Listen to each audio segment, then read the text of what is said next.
السلام علیکم۔ مریم اور صفدر جو کہ کوئٹہ کے رہنے والے ہیں، آنکھوں دیکھا بہت ہی ایک مشہور واقعہ ہے۔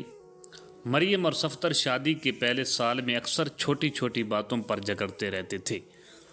دونوں ایک دوسرے سے محبت کرتے تھے، لیکن مصروف زندگی اور اختلاف نے ان کے رشتے میں فاصلے ڈال دیے تھے۔ ایک دن صفدر نے سوچا کہ وہ رشتے کو مضبوط کرنے کے لیے نہ صرف محبت بلکہ اسلام کی تعلیمات پر بھی عمل کرے گا۔ گفتگو اور مشاورت، ہر شام ایک دوسرے سے بات کرنا، جیسا کہ اسلام میں شریعت کے مطابق احترام اور مشاورت کی اہمیت ہے۔ محبت اور شفقت، چھوٹے چھوٹے اچھے اعمال جیسے دعا میں شریک کرنا یا ایک دوسرے کے لیے نیکی کرنا رشتے میں محبت بڑھاتے ہیں۔ ہنسی اور خوشی بانٹنا، رسول اللہ صلی اللہ علیہ وآلہ وسلم نے فرمایا کہ ہنسی اور خوشی دلوں کو قریب کرتی ہے، لہذا مشترکہ خوشگوار لمحات اہم ہیں۔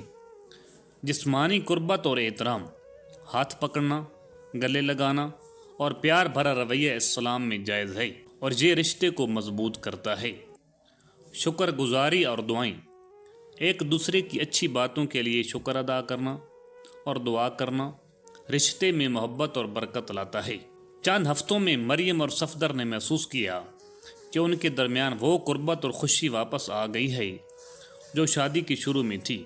چھوٹی چھوٹی عادات جب اسلامی اقدار کے ساتھ ملیں تو رشتہ مضبوط اور بابرکت بنتا ہے۔ اللہ ہم سب کا حامی و ناصر ہو۔